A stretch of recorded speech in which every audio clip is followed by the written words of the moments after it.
Hey everyone, in this course we are going to build a modern and fully functional e-commerce app using React Native and Expo from scratch. This project is designed to help you learn real-world mobile app development while creating a project that you can add to your portfolio or resume. The best part is, with a single code base, this app will work smoothly on both Android and iOS devices. Here's what we are going to build. Authentication screen with Google and Apple OAuth. Home screen with featured products and category-based filtering. Product details screen with clean UI. Add products to cart. Cart screen where you can view all products in your cart and the order summary. Wishlist screen where you can view all your wishlist or favorite products. Profile screen powered by Clerk where users can manage their account. We are going to use the latest and the greatest tech stack to build this project. Authentication using Clerk, secure database integration with Supabase, styling using Nativewind, the stand for state management with code written in TypeScript so everything stays clean, reliable and production ready. By the end of this course, you'll have a complete e-commerce mobile app and the confidence to build production-ready React Native applications on your own. If you enjoy this video, please like the video and subscribe to the channel for more content like this. One last announcement. If you want the full source code for this project, you can get it from Buy Me Coffee or TopMate. Links are in the description below. Let's dive in. Let's set up the React Native project. So for that, we are going to use Expo. I am on the React Native docs, reactnative.dev/docs/environment setup. You can see here, React Native officially mentioned, we believe that the best way to experience React Native is through a framework, a toolbox with all the necessary APIs to let you build production-ready apps. You can also use React Native without a framework. However, we found that most developers benefit from using React Native framework like Expo. So what is Expo? So Expo is a framework built on top of React Native, just like Next.js built on top of React. Expo provides features like file-based routing, high-quality universal libraries, and the ability to write plugins that modify native code without to manage native files. So that means you can modify the native code without touching the native files itself. So React Native team officially mentioned to use a framework like Expo. Now you will think, can I use React Native without a framework? So the answer is yes, you can use React Native without a framework. However, if you are building a new app with React Native, we recommend using a framework. In short, you will able to spend time writing your app instead of writing an entire framework yourself in addition to your app. So let's use Expo to set up React Native app. So go to expo.dev, read the docs and copy this command. And I've already created a folder curator on my desktop. So this is the app name of our project. Open the terminal and paste this command. And I will do /. So this will create the project in the current directory. Hit run. And we are going to use the latest version of Expo. So this will take some time depending on your internet connection. Okay, so the React Native project is created. Now go to package.json and here you will find one script which is reset project. So there are lots of files and folders that we don't want. For example, this constants file. Inside components there are external link, haptic tab, hello web. So we want to start fresh. So copy this script and npm run reset project. Do you want to move existing files to app/example instead of deleting them? I will do no. So you can see app, components, hooks, constants, all the folders are deleted. Now let's see what we have here. So inside app, we have this layout.tsx and one index.tsx file in which it says edit app.index.tsx to edit this screen. Okay, so the React Native project is created. Now let's set up Nativewind. So if you know Tailwind CSS, it is similar to that only. Using Nativewind, we can write Tailwind CSS code inside React Native project. So I will do Nativewind Go to this first link, nativewind.dev, get started, and we are going to use the latest pre-release version, which is Nativewind version 5. And here go to installation, and first we have to run this command. So I will copy this and make sure you have selected Expo here. Go to your project and I will run this command. So this will install Nativewind, React Native CSS, React Native Reanimated, React Native Safe Area Context. So all these packages are required to run Nativewind. Now we have to set up Tailwind CSS. So copy this command and I will run this command as well. So this will install Tailwind CSS and Post CSS. Now the next step is create a postcss.config.mjs file. So if you search here post CSS, you will not able to find this file. So we have to create that file. Then I will copy this and paste it here. Now the next step is inside global.css, we have to paste this code. So I will open global.css. Okay, we don't have global.css. Let's create one, global.css, and paste the code here. Now the next step is we want to create or modify metro.config.js file. So I will copy this file name, and if you search metro, you will not able to find this file. So let's create it, and I will copy this code and paste it here. Then next we want to import the global.css file. So I will import this global.css file in layout.tsx. So I will paste it here. Okay, so this is throwing this error, unable to resolve path to module. So we will fix this. First, let's follow this step. Now we want to modify the lighting CSS version. So go to package.json and here copy this lighting CSS. And after this dev dependencies, I will add these overrides. Let me close the terminal here. Let's remove this curly brace here also and comma. Okay. Now let's hit save. Now the next step is, you can see here, if you don't pin the lighting CSS version, you may encounter deserialization errors with respect to global.css when building your app. Now the next step is TypeScript setup. If you are using TypeScript in your project, you need to set up the type definition. So I will copy this file name nativewind.env, and we need to create this file, and then I will copy this code and paste it here. Now let's see what's the next step here. Okay, now try it out. So I will copy this view, go back, close all this file, and inside index.tsx I will paste the view here. Now first let's run this project. So there are couple of ways to run this application. So the command I will run is npm run start. You can find this command or script in this package.json file.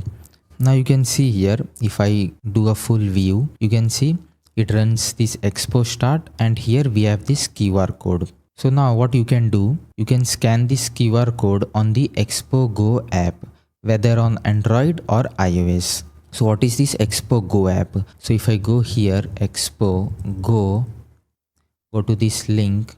So you can install this app on Android or iOS. And after installing this app, if you have installed on iOS, then open your camera and simply scan this QR code. Then this app will get installed on the Expo Go app, and you will see the output, which is in this index.tsx, welcome to Nativewind. And you can do the same thing for Android as well. But we are not going to use Expo Go app to see our output and all the end results. We are going to use development build. So why we are using development build? Because in Expo Go app there are limitations. For example, you can't run native codes. Push notification is not available. If you are just starting React Native, it is very good to start with Expo Go app. But if you are building production ready application just like this one, then you need to use development build. For example, we are going to use Clerk, we are going to connect to our database, we are going to do lots of things. And in Expo Go app, there are limitations, but in development build, there are no limitations. So I will kill this terminal, Control C, clear this out.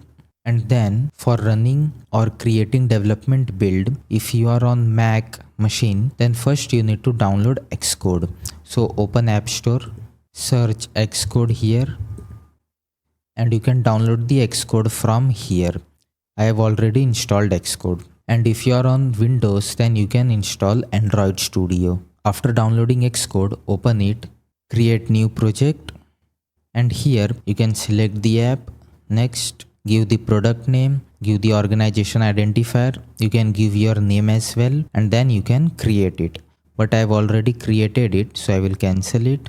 I will open the sample app, and here go to the sample app, and inside team, if you are not seeing this option, then you need to add an account. Click this add an account, add Apple account, and from here you can first add the Apple account, and after that go to your Apple account, go to personal team, go to manage certificate, and here you need to add the certificate from this add button.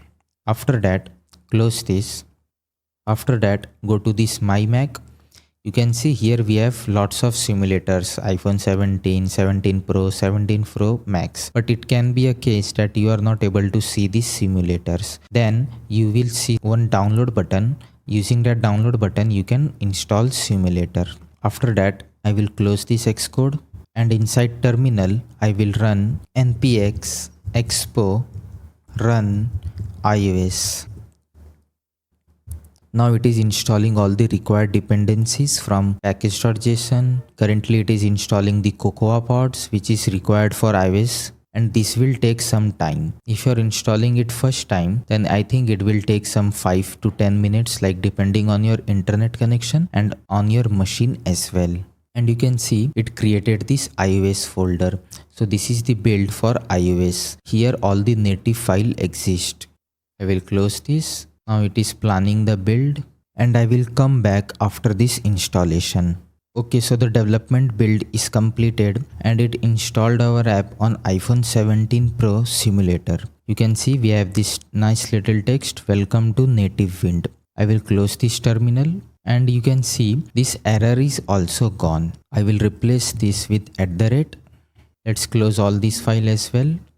And here you can see we have this welcome to Nativewind. And if I change something, for example, and hit save, the change is reflected quickly. I will revert the change here, hit save. Now we have this welcome to Nativewind. So that's it for this lecture. In this lecture, we set up the project, we set up the Nativewind, we created the development build, and finally the application is running on this iPhone 17 Pro simulator. In this lecture, we are going to create the sign up page. So you can see this is the page we are going to create, not page, the screen. We have continue with Google and continue with Apple OAuth sign up options. So for this, we are going to use Clerk. So I will go to Clerk, Expo, go to this Clerk link, and then here enable native API, create a new Expo app that we already did. So directly go to this fourth step and copy this command, and then open terminal, new terminal, and paste this command here. So this will install Clerk, Expo, and Expo Secure Store. Okay, the dependency is installed, and this Expo Secure Store, it is needed to store the credential on the device securely. And then I will also install npx expo install expo auth session and expo web browser. So these two packages are needed to securely open the browser for sign in. I will hit enter. Okay, it is installed. Let's close the terminal, go to Chrome, and after this we want to set up the Clerk API keys. In the Clerk dashboard, navigate to the API keys. In the quick copy section, copy your Clerk publishable key. And then we need to paste the key in env file. So let's go to this API key. I will sign in with Google, and then we need to create application. So I will click this create application. I will give the name as curator, and then email is enabled, Google is enabled. I will also enable Apple. You can enable as many options you want. For example, phone number, username, Facebook, GitHub, X. There are lots of OAuth you can use. Then I will hit create application. And here I will choose Expo. So we already created the new Expo app. We don't require this step. We have installed the Expo Secure and Clerk Expo. Now let's copy this key. Go to the project, open the folder structure, and here I will create the env file and I will paste this key. And make sure to use your own key. Then we need to add the Clerk provider to your root layout. So I will copy this code, go to layout.tsx, and here I will paste it. Let's import the global.css, import global.css, and here it is using slot, but we will use stack. Let's copy this component and paste it here. Hit save, and then let's see what is the next here. Okay, in the layout.tsx, we can use this is signed in and is loaded to check whether the user is signed in or not. So first we need to create the auth screen. So I will go here, open the folder structure, and inside app, I will create new folder auth, and this is not the route. So if you know, in Next.js, we have file based routing. Whatever the file name becomes the route. Here also it is same, but the auth folder is in bracket. So this will not considered as a route. Inside this auth, I will create new file layout.tsx, and here I will copy this code and paste it. Then inside auth, I will create new file signup.tsx. RNFE, let's rename this signup.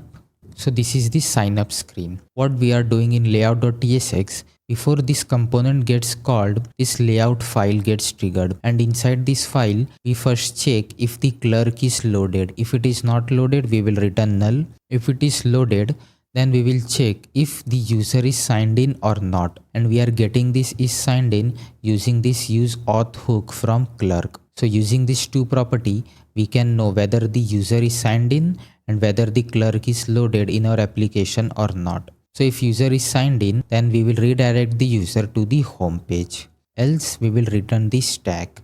To see the signup screen, what I will do inside this layout.tsx, I will do /auth/signup. Let's hit save, and then I will delete this index.tsx file.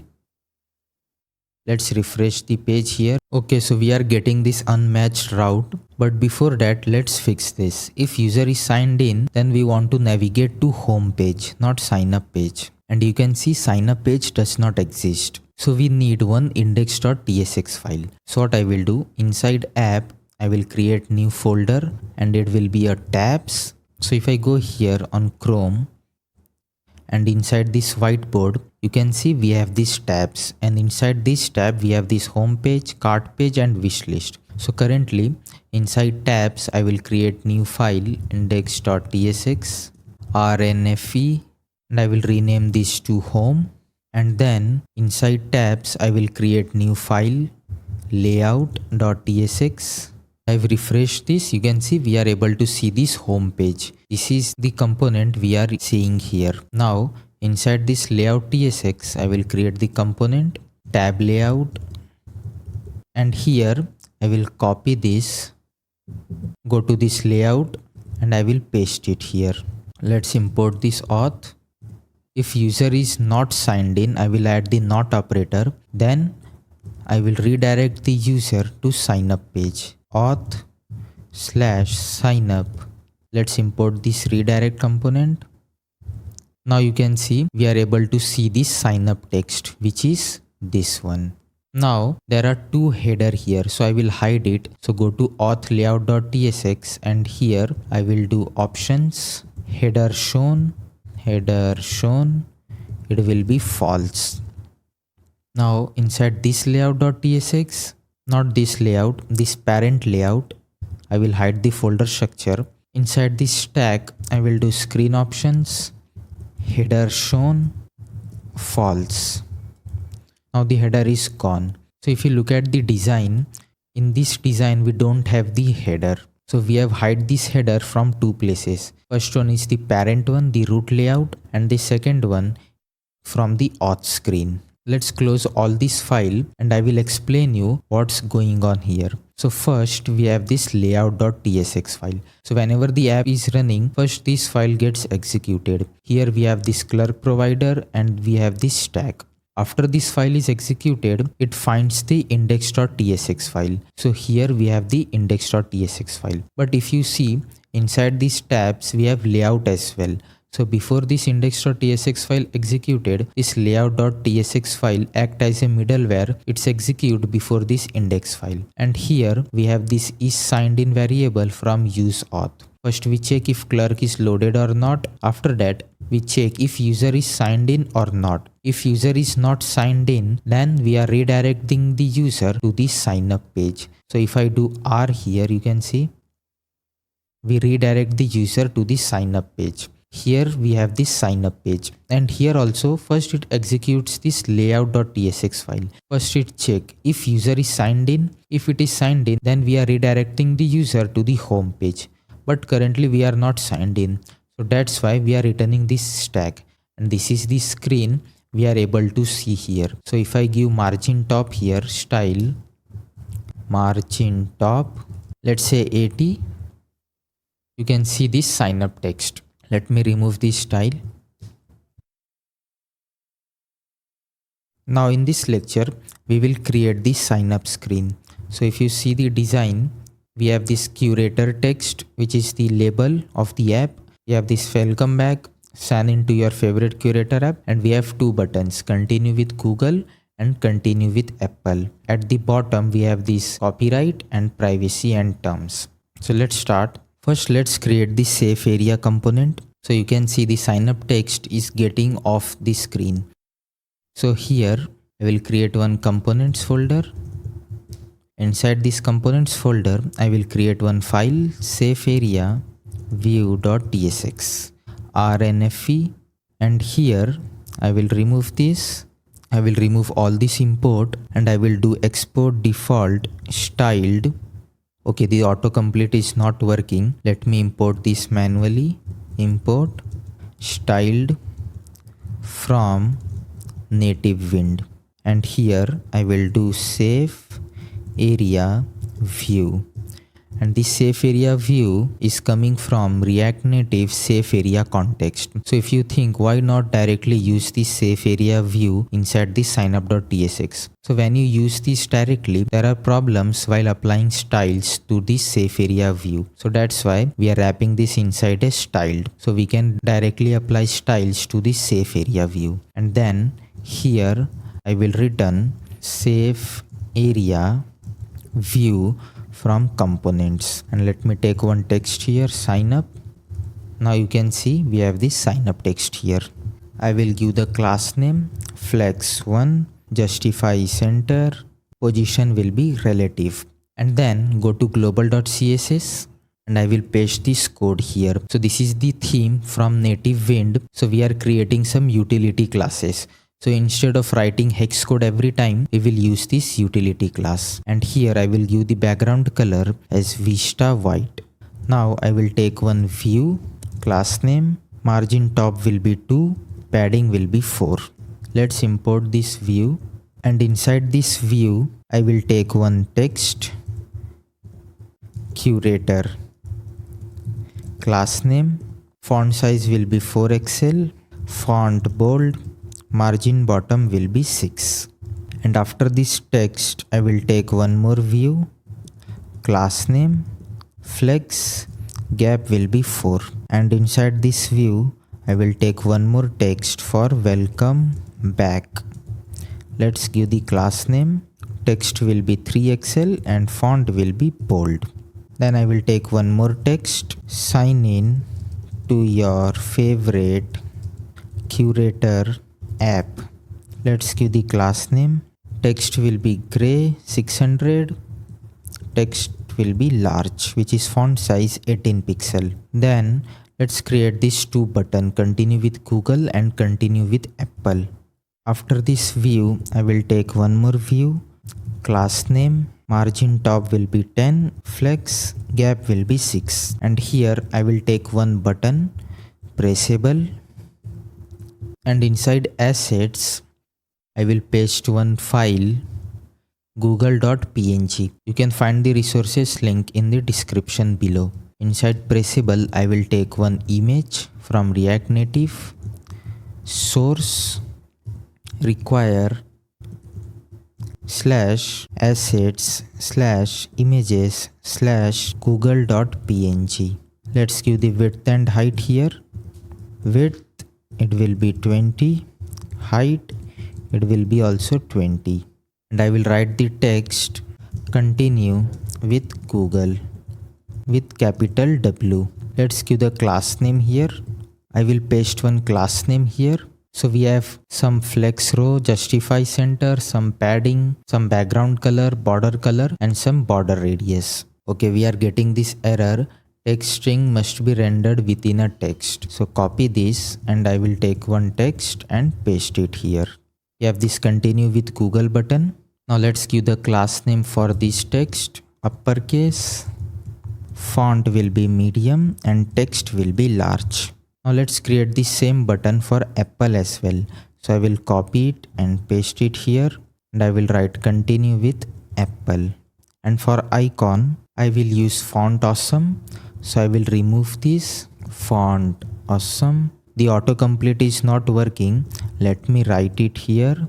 What I will do, I will manually import this font awesome from Expo vector icons. And here I will give the name Apple and size 20. So now we have this continue with Apple button. Now let's create the footer. After this second view, I will take one more view, class name, flex row, justify between, padding X will be 8, absolute, bottom will be 8, and width will be 100%. And inside this view, I will take one text, privacy, class name, text color will be Santa's gray, uppercase. Let's do the same for terms. And I will wrap this inside a view. Copy this, paste it here, class name, flex row, gap will be 4. And before this view, I will take one text, class name, text will be Santa's gray, uppercase. And here let's copy the copyright icon. So copyright icon, so I will copy this from here, paste it, 2026 curator studio. Now we have this copyright and privacy and terms, just like this one. Now let's create the functionality. So if I click this continue with Google, then it should able to sign in me inside this application, and same for Apple as well. So for OAuth, we need to use SSO hook. So I will import from Clerk, and here I will take the function start SSO flow. Then I will create one function, handle social auth. It will be a async function and we need to take the strategy. And it can be OAuth Google or OAuth Apple. Let's call this function. So inside this pressable, I will take one press, and here I will call this and I will pass OAuth Google. And let's do the same for Apple as well. On press, handle social auth, and I will pass the Apple. And then here I will paste one file, constants.ts. So here I have created one const OAuth, Google auth, and Apple auth. So instead of writing this string, we can use this variable. Let me close. Then I will create one state variable, const loading strategy, set loading strategy, use state, and by default it will be null. Let's give the type here. It can be string or null. And inside this handle social auth, I will set this loading strategy as strategy. Then I will take one try catch in console. If there is any error, I will log that, and I will also add the message error in social auth, and I will also show the alert failed to sign in, please try again. And inside this try, I will do await start SSO flow. Here I will pass the strategy, and we will get create session ID and set active. And first we will check if created session ID or set active is null, then we will return. But before that, I will do alert and I will show the string message sign in incomplete, sign in did not complete, please try again. Else await set active, and here I will set the session as created session ID, and then I will show the alert signed in successfully. So what we are doing here, we are calling the start SSO flow, and if it returns undefined, for example created session ID or set active, that means sign in is failed. So we will show this alert, else we will set the session as created session ID that we will get from this start SSO flow. And make sure to call the set active function, because let's say if the sign in is successful and if you did not set this created session ID, then inside the application you will get this as null. Now if this continue with Google button gets clicked, then first I want to show connecting Google. So what I will do, I will create one const is Google clicked, and I will check loading strategy triple equals to OAuth dot Google auth. Then I will check is Apple clicked, loading strategy OAuth dot Apple, and we are getting these variables from this OAuth. You can find this file in the description below. Now let's try. So if I click this continue with Google, want to use accounts.google.com, if I do cancel, then we are showing sign in incomplete, sign in did not complete, please try again, which is working perfectly fine. But let's complete the UI. So here inside this class name, I will wrap this inside a template string, and I will remove this string from here. Let's wrap this inside a curly brace, and here I will check if is Google clicked is true, then I will set the opacity as 70, else empty string. Let me hit enter here.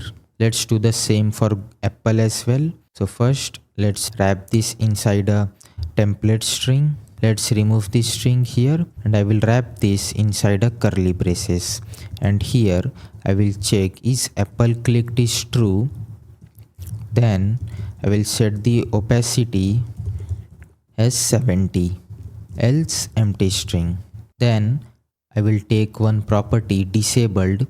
We will disable the button if is Google is clicked, and same for Apple, is Apple clicked. And here I will remove this, and I will check is Google clicked, else I will show this continue with Google, and here I will write connecting Google. Let's do the same for Apple as well. I will cut this is Apple clicked, then I will show connecting Apple, else I will show continue with Apple. First let's refresh the app. Let me close this. You can refresh the app by clicking R on the simulator. So make sure you have simulator selected, and then you can refresh the app. I will click continue with Google. We are able to see this connecting Google. I will do continue, and let's say I cancel it. So we are showing sign in incomplete. Okay. Now we are not setting this to false.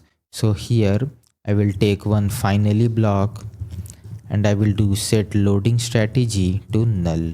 So after this process is complete, we will set this loading strategy to null. Now let's hit save. I will do R here to refresh the app. I will do continue with Google, continue, and if I do cancel, we are showing this alert and this state also got reset. Now let's try with continue with Apple, continue. Now let me close this, sign in incomplete. Now let's sign in, continue. I will sign in using this account, continue. And now you can see we are getting this alert, signed in successfully. I will do OK, and you can see there is a layout text here. So if I go here, index.tsx, style, margin top 80, then you can see currently we are able to see this layout screen. So we have successfully created the sign up screen. In this lecture, we are going to set up this tab layout. So you can see in the bottom of the screen, we have home, cart and wish list. So let's create this tab layout. So I will go to VS Code, inside app, inside tabs, inside layout.tsx. I will remove this view and I will return native tabs. I will import this manually. Import native tabs from Expo router / unstable native tabs, and here I will take the native tabs dot trigger. Inside this I will take one label, home. Let's give the tint color. So I will do tint color and it will be, let me copy this from global.css, it will be cobalt, and paste it here. After label I will take one icon. Let's give the symbol. So it will be SF symbol, default, it will be house, selected, it will be house.fill, and drawable, it will be home. And inside this trigger, I will give the file here, it will be index. Now you can see we have this home tab and this name is index, is this file index.tsx. Style margin top 80. You can see we have this home text. Let me close this. Now we need to create for cart and wish list. So here I will copy this native tabs.trigger, paste it. Let's change the label. Cart icon will be bag, bag.fill, and the icon here it will be bag. Let me copy this, paste it here. Wish list icon will be heart, heart.fill, and here also heart. And if I hit save, we need to change this name. So first it will be cart and then wish list. Let's create this screen here. So inside tabs, I will create cart.tsx, rnfe. I will rename this to cart. New file, wishlist.tsx, rnfe, wishlist. Now you can see we have three screens: home, cart and wishlist. In this lecture, we are going to create this home screen. In this screen, we will show all the products available in our database. As well as we have this category filter. We can filter the product by category. For example, if we click this Aura series, we will only show the product that belongs to this category. Above this category, we have this header, curator, and we have this profile icon. Here user can manage the profile, and we have this nice looking modern collective text. So to create the screen, first we need to set up the database, and the database we are going to use is Supabase. To set up the database, search for Supabase Expo. Go to this first link, use Supabase with Expo React Native, and here we need to follow these steps. For example, first we need to create a Supabase project. Go to database.new. So I will click this link, create new project. I will give the name as curator. Database password, I will write some random password here, region Asia Pacific, and then I will create new project. Let's see the next step. After creating the project, The next step is to, when your project is up and running, go to the table editor section of the dashboard and create a new table. So I will go to this project, go to table editor, and here we need to create a table. So let's give the table name as products, enable row level security, and let's add the column. So the first column is ID, then created at, then I will add one more column, name, it will be text, then description, again it will be text, add column, category, type will be text which is string, price, the type will be float because we can have a decimal point in the product price, then rating, again it will be float, reviews, I will add one more column, reviews, and the data type will be integer, then I will add one more column for thumbnail, it will be text. So as you can see, we have total 1 2 3 4 5 6 7 8 9 columns. So I will click this button, save. So this will create the products table. Now let's see the next step here. Make the data in your table publicly reading by adding RLS policy. So we need to add RLS policy to read data from the table. So I will click this add RLS policy, and here I will do create policy, and I will select this one, enable read access for all users. So from the application, we only want to read the data from this table. So I will click this enable read access for all users, save policy. Let's see the next step. After adding the policy, we need to create Expo app, but we have already did that. So let's skip this. Install the Supabase client library. So we need to install this library. So I will copy this command, go to project, open the terminal. I will open the new terminal and I will paste this command. But make sure to remove the cd my app because we are already in the project directory. So I will remove the cd and hit enter. The packages are installed. Let's see the next step. After installing the client library, we need to create the env file. So let's copy these env variables, go to .env and paste it here. And here we need to provide the Supabase URL and Supabase publishable key. And you can copy this from this project URL. So I will copy this and paste it here. Then publishable key, let's copy this and make sure to use your own keys. I will hit save. And if you are not seeing this project URL and publishable key, then make sure you are signed up. After this, we need to copy this code and create a new helper file inside lib supabase.ts. So here I will create new folder lib.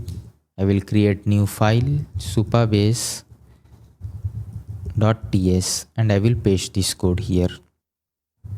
And then the sixth step is query data from the app. So in this example, it is reading the data from this instruments table. So we will do this later. First, we need to insert data in our table.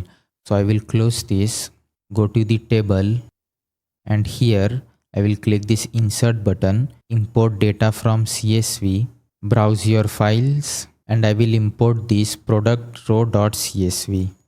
You can find this file link from the description below. So here we have total 6 products. You can see we have the name, category, price, rating, reviews, description, and thumbnail. Import data. So this will add the 6th row in our products table. Now let's go back and you can see we are getting this error, argument of type string undefined is not assignable. So what I will do here, I will provide or empty string. And let's do the same thing for this variable as well. Now the error is gone. Now first let's refresh the app by pressing R on your keyboard, and then I will sign in. Continue. I will select this account. Continue.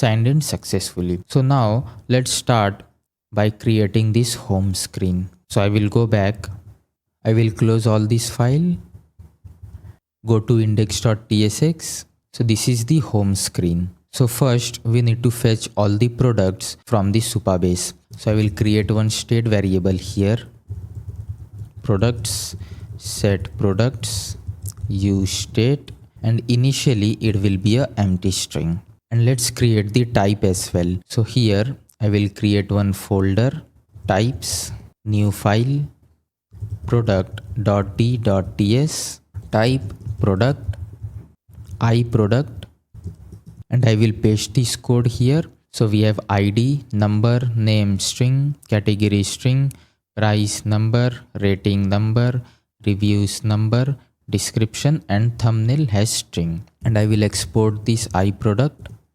You can also find this file link in the description below. Let me close this, and here I will give the type iProduct as array. And if you are new to React Native, then this is very similar to React only you can see we have the view here instead of div. Instead of h1, h2 and p tag, we have text here. So some components are different, and all the logics, component architecture, how you create React application are all the same. You can see we are using use state to create this React Native application. So this is very similar to React only, and only some components are different. So I will create one function here, fetch products. It will be a async function, try catch. In catch, I will log the error, and in try, I will do const data equals to await Supabase, and we are getting the Supabase from lib/supabase.ts. And I forget to explain this file. So here what we are doing, first we are importing this create client from supabase/supabase.js. This is the library from Supabase. Then we are fetching the env variable that we have inside this .env file, the Supabase URL and Supabase publishable key. And then we are creating the client for Supabase by providing this URL and publishable key. And in auth, we have the storage. We are setting the storage as local storage, auto refresh token true, persist session, we want to persist the session, and detect session URL false. So you can see it detects a session from the URL used for OAuth login callbacks default to true. But we are not using OAuth from Supabase, we have Clerk. So this is false. Let me close this file, and here I will do dot from. We need to give the table name. It will be products, and we need to select all the data. I will set the products data. If it is undefined, I will set it as empty array. And if I print this data, console.log products, and we need to call this function as well. So I will take one use effect, fetch products. Now where can we see this log? So in React application, we simply see this log in the Chrome. So here also we need to do the same thing. Open the terminal and press J.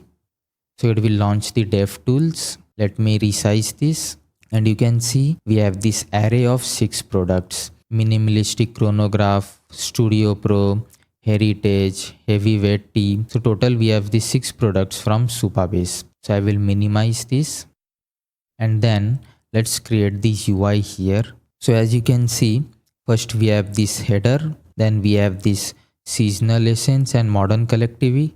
Then we have these categories, and then we have the product list. So I will go back and I will remove this view, and first I will take this safe area view from component/safe area view. So make sure to import this from component/safe area view, because we are going to apply styles here. It will be flex 1, background color will be Vista white, and inside the safe area view I will take one view, class name, padding X will be 6, margin top will be 4, and padding bottom will be 4. Inside this view we have 2 options to show the products. First, we can simply do products.map, and here I can simply return one view, and I can take one text, and here let me take the product here. I will do product.name. And if I hit save, you can see we are able to see all the 6 products here. We are getting this key error. Simply I can do key product.id. Now this error is gone. So the first approach is to map through each product and we can return one view to show the product. And this is the same thing that we do in our React applications. But here we can use one inbuilt component flat list from React Native to build the list. And it is much more optimized than this doing this products.map. So what I will do flat list from React Native. And first we need to pass the header component here. So the header component is this one, this profile and this seasonal essence and modern collective. So what I will do, we need to first create the header component. So inside components, I will create new file header.tsx rnfe. I will remove this text, class name, margin bottom will be 12, and inside this view, I will take one more view, class name, flex row, item center, justify between. And inside this view, I will take one text for curator, class name, font size will be 4XL, font will be medium, tracking will be tighter, text code gray, uppercase. And first, let's import this component. So here I will do header from component/header. We are getting this error. We will fix this error later. First, let's create this header component. After this text, I will take the profile icon from icons, name, it will be person, circle, size will be 32, class name, text, cobalt. And I will also add on press here and it will be handle profile. Let me create this function here, handle profile. Later we will complete this function. And after this view, I will take one more view, class name, margin top will be 10. Inside this view, I will take one text, class name, text will be extra small, uppercase, tracking will be widest, font medium, text scorpion, margin bottom will be 2. And inside this text, I will write seasonal essence. Let's take one more text here. And here I will show the modern collection. Class name, text will be 5XL, font bold, tracking will be tight, text color will be code gray. And after this text, we need to show the categories. So if you see in the design, after this modern collective, we have this category. But for now, I will just add one comment here, category. Later we will create this component. Let me rename this from collection to collective. Let's go back. And then in flat list, we need to give the data. So can you guess what will be the data? It will be products. Number of columns, it will be 2. Let's give the key here, key extractor. I will take one arrow function here, item dot id dot toString. So what is this key extractor?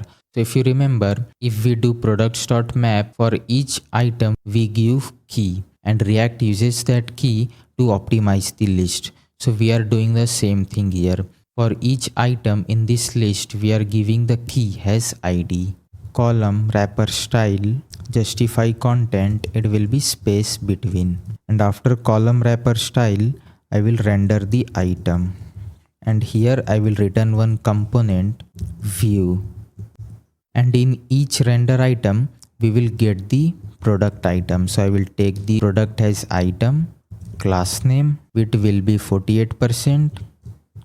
Margin bottom will be 10, gap will be 4. And inside this view, first I will take one button, pressable, image from React Native.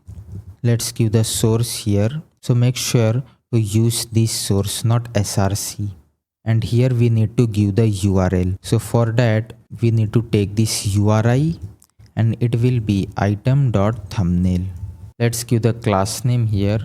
Width will be full, height will be 62 and rounded to XL. And if I hit save, you can see we are able to see all the products that we have in our Supabase database. After this pressable, I will take one more view. Let me close this view. Class name, gap will be 1.5 and inside this view we will show the product category. I will take one text and here I will show item.category, class name, and I will paste the CSS here. Let me hit enter here and let's also import this text. And if I hit save, let's refresh the app. And here we are just applying styles, CSS styles, some font size, uppercase, font weight, and some text color. After this text, I will take one more text. I will show the product name. So item.name. Let's give the class name. Text will be large, font medium, text color will be code gray, leading will be tight. And then I will take one more text. We will show the product price. So item.price, and I will also add the $sign. Class name, text base, font medium, font bold, and text color will be cobalt. Let me remove this font medium. And then inside this pressable, I will add on press arrow function. What we need to do here, whenever I click this product, it should navigate me to the product detail page. But that page currently does not exist. But still, we will add the code here, router from Expo router dot push template string /product /product.id, not product.id, item.id. So we are getting this path error because this page does not exist, but soon we will create this page. So that's it for this lecture. In this lecture, we created this beautiful looking product page. Here we are able to see all the products with their category, name, price, and thumbnail. And we also have this beautiful looking header. In this lecture, we are going to create the category filter. So for that, first we need to create one state variable, categories. Set categories, use state. First it will be empty array, and let's give the type here. It will be string of array. And then I will create one more state variable here, category filter. Set category filter, and the default value will be all. So we need this category filter to filter the products. So you can see the default value is all, and whenever I click this aura series, it should filter all the products by this category. Now let's pass these props here inside header. First I will pass the category filter. Then I will pass the categories. Let me copy the categories from here. Categories. And I will also pass one more props, which is handle filter category. And this will be a function. We'll copy and paste it here. So let's create this function here. Handle category filter. And inside this prop categories, I will pass this as array. I will spread it, and here I will add the string all. Let me add a comma here. Now first let's fetch all the categories. So here inside fetch products, we are already fetching all the products. So what we can do here, after setting the products, I can do all category equals to data. If data exists, then I will do data.map. Here we will get each product, and then I will return product.category. Else empty array, and then I will do set categories, all category. Let's go inside header.tsx. Let's receive all the props here. Category filter, then handle filter category, then categories. Let's give the type, category filter, type will be string, handle filter category, so I will copy this. Type will be function, item, string, return type will be void. Then categories, so let me copy these categories. Type will be string of array, and here let me remove this comment. I will take one scroll view from React Native. So if you see, this scroll view is a horizontal scroll view. We can scroll horizontally. So here inside scroll view, I will pass the prop as horizontal, and I will hide the horizontal scroll indicator as false.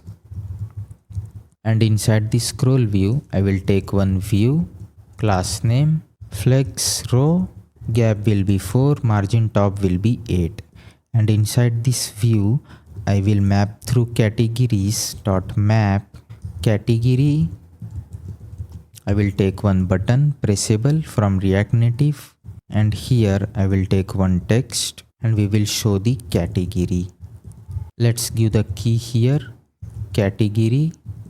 Now you can see we have this category here, and we can scroll this horizontally. Now let's apply some styles here, class name, and here I will take CLSX. Let me import this manually from CLSX. And using the CLSX, we can apply classes conditionally. So I will take one template string, white space, no wrap, padding X will be 6, padding Y will be 3.5, rounded will be 2XL, text extra small, uppercase, tracking will be widest, font weight will be semi bold. And then I will do category filter triple equals to category. Then I will change the background color to cobalt, else I will give the background color as secondary. Now let's apply class name here as well. So here we will do same. I will use CLSX, uppercase, font bold, text color will be gunpowder. And here we will check if category filter is triple equals to category, then I will give the text color as white, and here I will use and. Now as you can see, we have this category filter which can be scrollable, and if I select this category, currently it is not working. So let's complete this function, handle filter category. So here first we will get the category as string. I will set the category filter as this category. Now we need to call this function. So can you guess where we can call this function? Inside this header. You can see we have this prop handle filter category. So inside this pressable, I will take on press, and here I will call handle filter category, and I will pass the current category. Let me hit save here as well. And now if I filter it, it will not work, because whenever category filter changes, we are not fetching the data from the database. So what I will do, inside this use effect, I will pass the dependency as category filter, and then I will check if category filter is not equals to all, else I will fetch the products. So if category filter is not equals to all, that means user has applied the category filter. So I will create one function, const fetch product by category. It will be a async function. I will take one try catch. Let me log the error here, and then I will do const data await Supabase dot from products, and the query will be select all the products, but it should be equal to category filter. I will set the products array as this data or empty array, and we will call this function here, fetch products by category. Now let's try. So if I do Aura series, you can see we are filtering the product by this Aura series category. You can see this watch is under Aura series category. If I do Audio Labs, we have this headphone which belongs to this Audio Labs. Let me do Essentials. We have this t-shirt. And if I do all, you can see we are fetching all the products. So let me revise this, how this logic is working. So first we have this use effect. So when this app gets rendered or this component gets rendered, we will check if category filter is not equals to all, which in this case will be equal to all because this is the default value. And then this else block gets executed and we call this fetch products. And here we are getting all the products from this products table. Then we are setting the state products, and then we are also getting all the category from this data, and we are setting the categories as well. So as soon as this state and this state have data, these categories and this product list gets rendered. And then in this header we are passing this handle filter category. So inside this header.tsx we are mapping through to each categories that we are getting from these categories. And you can see in these categories we don't have all. So if I see the database, you can see inside this category we don't have all. So that's why I am passing this as a hard-coded value. And then inside this header.tsx, whenever this onPress gets executed, means whenever user click this button, let's say velocity lab, this function gets called. And inside this function we are just simply setting this category filter to this category that we are getting from this header component. And as soon as this state changes, these components re-render. And you can see we have added this dependency array category filter, and this got changed. That means this use effect will rerun, and then we will check if category filter not equals to all, which is correct. Category filter is velocity lab. So this fetch product by category will be executed, and inside this function we are getting all the products from the category, but we are matching this equality. This category is the column name. So if you see here, the column name is category, and this category column name should match with category filter, that is this velocity lab. So if you see here, the fifth product is this Nitro Runner version 1 and the category is velocity lab. So if this matches, so this only fetch the products which match this category, and then we are setting that products inside this array, and as a result we have only one products under velocity lab. So if you have, let's say, 10-20 products inside this velocity lab, you will able to see all these products. So you can add more products and add the category as velocity lab. You can add the product by clicking this insert row. Keep this ID as empty, it will auto generate the ID. Same for created at. Give the name, description, category as velocity lab, price, rating, reviews and thumbnail, and hit save. Let me discard the changes. Then you will able to see that category product. Now we are getting this warning, use effect has a missing dependency, fetch products by category.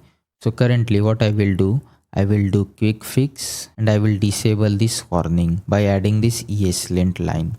Also what you can do, you can bring this fetch products by category inside this use effect, then you will not get that warning, but currently I will leave it as it is. Now the next homework for you is inside this header.tsx, you can see we are mapping through categories using this map function. So your homework is to use flat list component here. Now let's do the final thing. If I click this profile button, then it should show me the profile screen.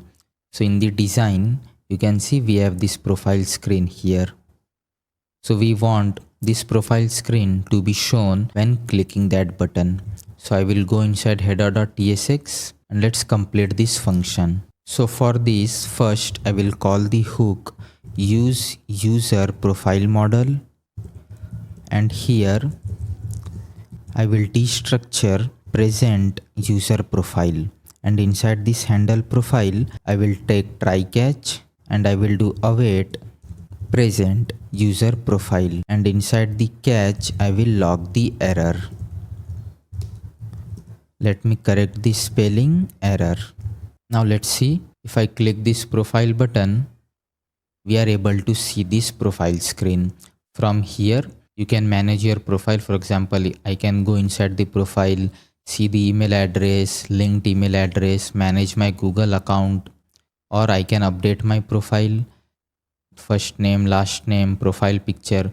You can do many stuff here, and this profile screen is securely powered by Clerk. So we don't want to do anything, we just need to call this present user profile function. Let me close this file as well. Let's apply the all filter. So we will able to see all the products here. So finally we have created this product screen and we also have this profile screen. So that's it for this lecture. In the next lecture we will create the product details screen. In this lecture we are going to create this product details screen. As you can see, first we have this back button, then we have this curator heading, and then we have this heart icon. Using this button we can mark this product as favorites. Then we have this thumbnail, product title, price, and we have this rating component, how many reviews this product got. Then we have the product description, and in the right side we have this add to cart button. And when we click this add to cart button, we also showing the options to increase the quantity. By clicking this plus, and to decrease this quantity we can use this minus button. And in the middle we are showing the quantity of this product added inside the cart. In this lecture we are going to create this product details screen. So let's start. So I will open the VS Code. I will open the folder structure. Inside app I will create new folder, product, and inside product I will create new file. It will be id.tsx. rnfe component name will be product details, and as you can see in this index.tsx we are not getting that error anymore because now we have this product details screen. And also as you can see, the folder structure is product/id.tsx. So the route name is product. As you can see, product/id, and this id will be product id. And this is the same as we have in Next.js. For dynamic routing, we provide inside this square bracket, and you can name this as you want. For example, product id or item id as per your preference. I have given as id.tsx. I will close this file. Let's create this product details. So first we need to get that ID. So if I go to the database inside Supabase, the ID is 1, 2, 3, 4 till 6. We will get the ID and then we need to fetch the product from the database. So how we can get this ID? As you can see inside this index.tsx, we are passing the ID, which is item.id. So to get the ID, we can use one hook, which is use local search params from Expo router. And here I will destructure it ID and make sure this ID name should match with this ID, means this file name. And then I will take one use effect, and inside this use effect I will create one function fetch product by ID. It will be a async function, try catch. If there is any error I will log that inside console, and here I will do const data await supabase dot from. First we need to give the table name. Table name is products dot select. We will select all the fields, and then I will take this equal and we will match the ID column with this ID. And I will also add one more property here, single. If we exclude this property, then it will return as array, and inside that array there will be one object. So adding this single will only return the data as object like this one, else it will be like this one. So we need to do data of 0. As we added this single, it will be a single object. And then we need to also set this data in a state variable. So for that, I will create one state variable here. Const product set product use state. Initially it will be null. Let's give the type as well of iProduct or null. And here I will do set product as data. I will also create one more state variable is loading.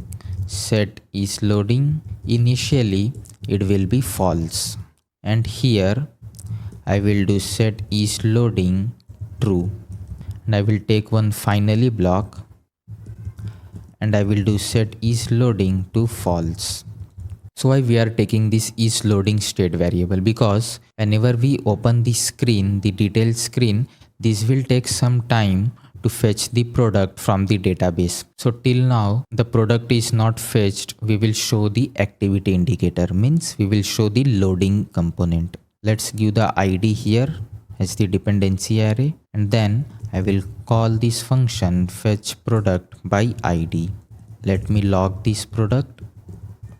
I've opened the DevTools, and if I click this aura series, you can see we have this product, price, rating, thumbnail, we have all the properties, and ID is 1.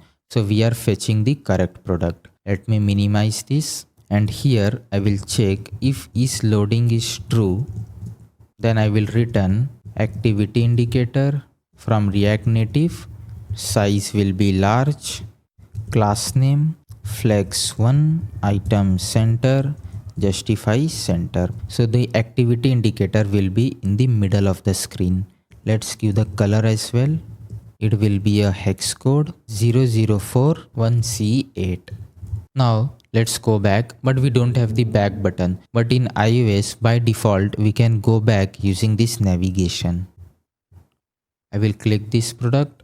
You can see we have that loading activity indicator, and then we are showing this product details component. Then here I will take one safe area view.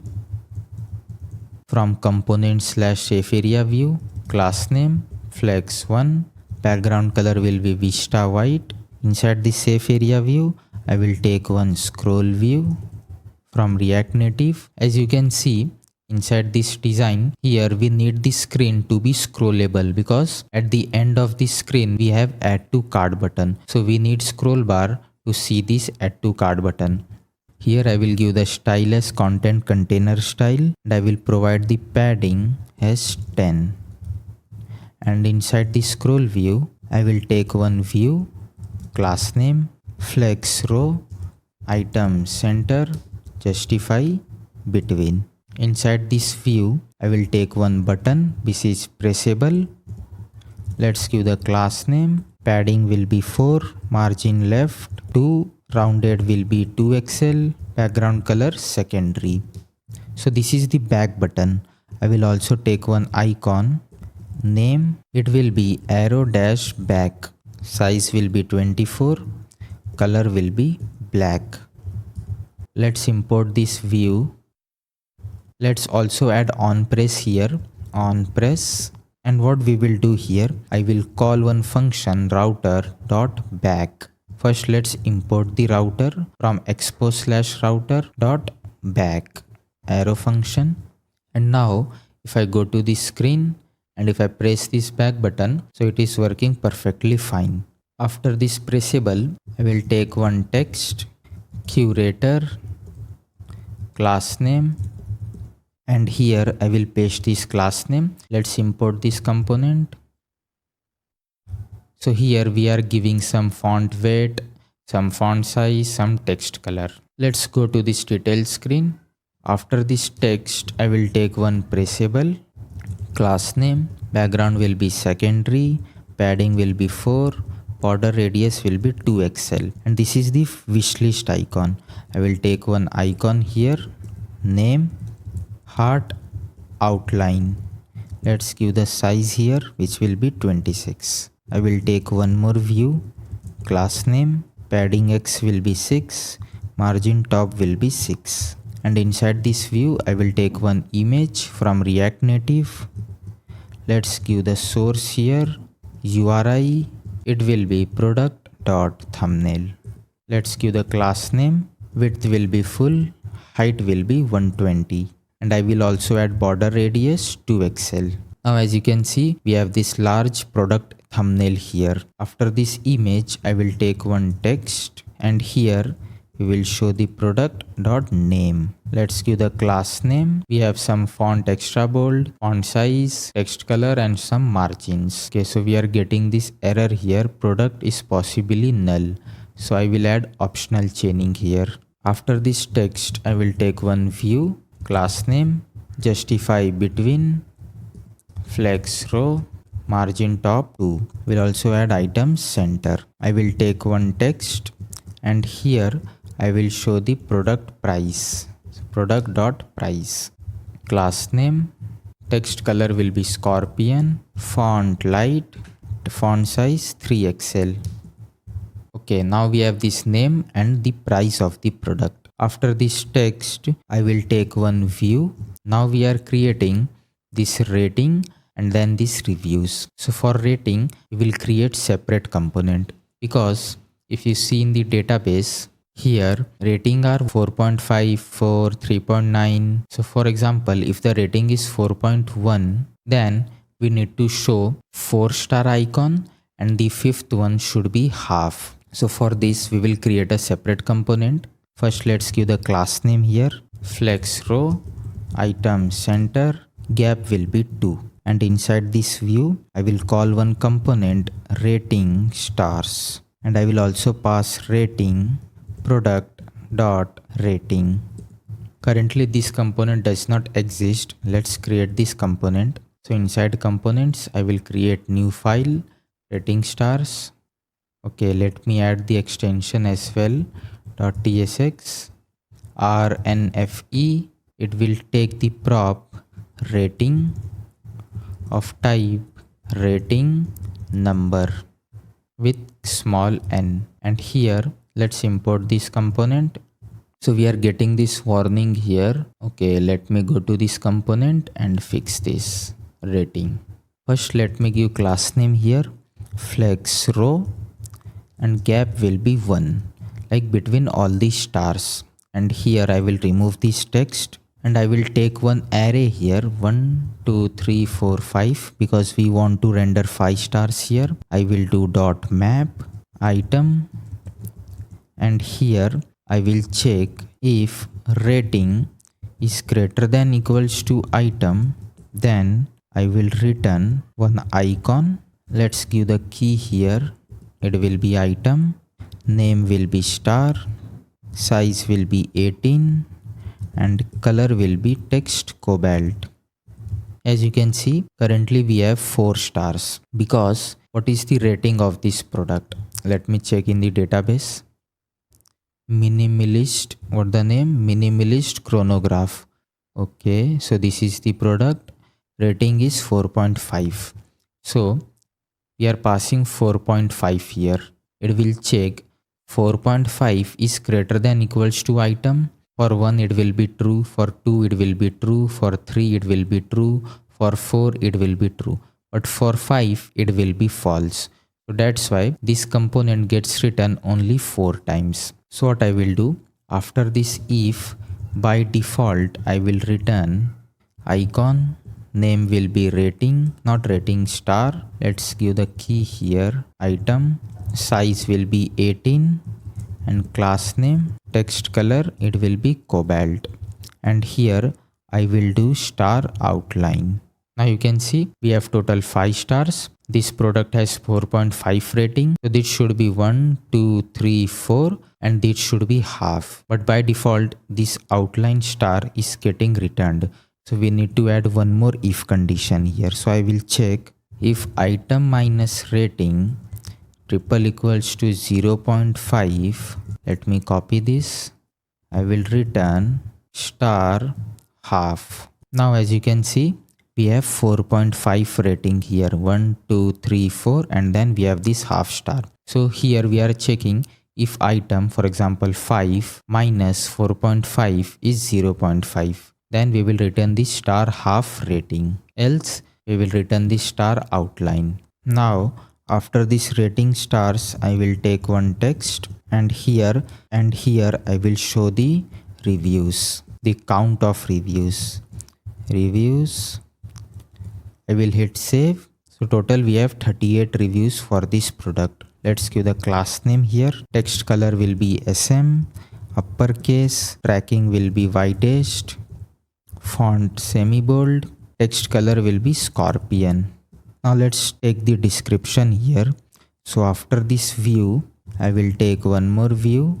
Class name, gap will be 3, from all side padding will be 6, background color secondary, margin top will be 8, rounded XL. And inside this view, I will take one text. I will write the narrative, class name, font size will be 11 pixel, some uppercase and some text color and font weight. After this text, I will take one more text and here I will show product.description. Let's give the class name. Text color will be scorpion, font size will be XL, leading will be relaxed, tracking it will be wide. Let me hit enter here. Now you can see I am able to scroll this screen and we have this product description. Let's take the add to cart button. So after this view, I will take one pressable from React Native, class name. It will be some background color, border radius, some padding, item center, justify center and some gap. And inside this pressable, I will take the icon, name, it will be bag, size will be 20, color, it will be white. And if I scroll this screen, you can see we have this button. Let me take the text here, text, add to cart. Let's give the class name here. Text will be white, tracking, it will be custom value which is 0.2 em, uppercase, font will be bold, text base which is font size 16 pixel. Now if I scroll this screen, you can see we have this beautiful looking add to cart button. Now let's go back and then I will go to this product screen, this t-shirt.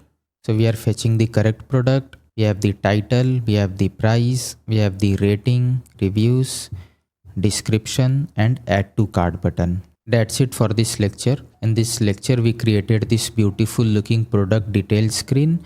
As you can see, we can navigate to any product details screen and see all the details of the product. In this lecture, we are going to create wishlist functionality. As you can see in this product detail page, we have this favorite button. If I click this button, this product should add in my wishlist. And then as you can see in this wishlist tab, we are showing all the products that is added in wishlist. So for that, first we need to create the table to store all the wishlist product.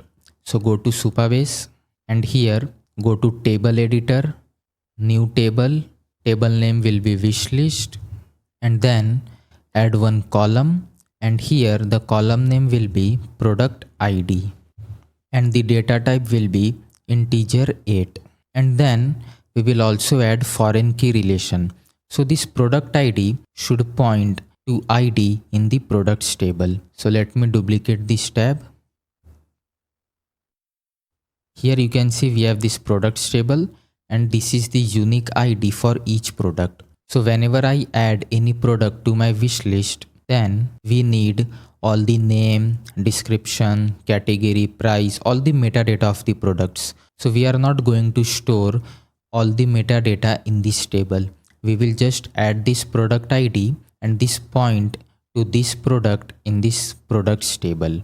So for that, I will add the foreign key relation and here select a table reference to. Select the products table, select the column from public.products to reference to. So here first select the wishlist one. So it will be product ID and this point to ID inside products table. Then action if reference row is updated. So here I will do cascade. So what does cascade means? It means if we update the record in public.products, we'll also update any records that reference it in this table. So if any data changes in products table, we want that reflection in this table as well. And for here also I will select cascade. This means if we delete the products in the product table, then we will also delete that record in this table, because let's say in the products table, the product we wish list is deleted. Then there is no point to show that product in our wish list. Then I will do save. Here you can see the relation. Hit save. So currently it is creating the wish list table. The wish list table is created. Let's also add the RLS policy, create policy, and here I will select all, because we want to insert, we want to update, we want to delete, and we also want to read the data. So I will select all. Policy name, I will give the policy name as enable all access for all users, and here I will give true and true. Click save policy. Now go to table editor, go to wishlist. Now let's use this table in our code. So I will go back to VS Code, and inside this component, first I will create one state variable is wishlisted. I will copy this, set is wishlisted. By default it will be false. So using this state variable, we will track whether this product is wishlisted or not. Then I will create one function, toggle wishlist. It will be a async function, and I will call this toggle wishlist inside this pressable on press toggle wishlist. Now let's write the definition for this function. First I will take try catch console.log error. Inside try, first I will take the previous value of wishlisted, and I will set is wishlisted to opposite of previous. If it is added in wishlist, then we want to remove this, else we want to add this. Then I will check if previous is true. That means this product is already added in wishlist. Then we want to remove it, else we need to add. So here I will first take the error await Supabase dot from, first we need to give the table name, it is wishlist dot insert, and here I will give the product ID product.id, and then I will check if there is any error while adding this product in wishlist database. Then I will set is wishlisted to previous, and I will log the error. So let's write the if condition here. If this product is already in wish list, then we need to remove. I will take the error await Supabase dot from wishlist table dot delete dot equal. Here we need to give the column name. It will be product ID, and then we need to give the product ID. So product dot ID. So this query means we want to delete the entry from the wishlist table which matches this product ID. Then I will check if there is any error. Then I will do the same thing. Copy and I will paste it here. Now let's use this is wishlisted. So here first I will take template string. So let me remove this template string, and then I will check is wishlisted true. Then I will show the heart icon, else I will show heart outline. Now let's try. So I will click this heart button. Let's check the database. Let's refresh it. So we have this product created at, and the product ID is 1. And if you see, we have this right arrow, and if I click this, you can see this is the product ID that is referring to, and the name is minimalistic chronograph. We have the description, category, price, rating. We have all the metadata of the product. So instead of storing these values in this table, we are just storing the reference ID. And here also we have this heart fill icon. Now if I go back and again I click this, you can see the heart fill icon is disappeared. So we want to persist this If the app refreshes or if anyone close this app and open again, then this should be heart feel if this product is added in wishlist. So for that, I will create one function inside use effect const check wishlist. It will be a async function. Try catch. I will log the error if there are any. And inside try, I will do const data await Supabase dot from wishlist. And one more thing I forget to mention, make sure in your .env this variable Supabase URL and Supabase publishable key should be correct. You can verify this by going to dashboard and here go to home, and you can see here it is the project URL and publishable key. So you can copy both from here and you can paste it in your .env file. First I will select the ID dot equal product ID, and this should be product dot ID, and then I will do set is wishlisted to this data. Let's call this function here check wishlist, and here we need to give the dependency. So I will give product.id. Now you can see we have this heart feel icon, and if I go back and go again, you can see we have this icon persisted. And if I go to another product, okay, we are getting this heart feel icon here as well. So here what I will do, I will replace this logic with length greater than 0. The issue is fixed, but we are getting this type error. So let's fix this. What I will do, if data does not exist, then I will give the empty array. Let me remove this. Now the warning is gone. Let's go back, go to this product, it is wishlisted. Let's add the last product, add to wishlist. Let's go back, let's go again, it is persisted. And if I go inside this product, we have this empty heart icon. Now let's check the database. I will do refresh. So in total we have 2 products, which is correct.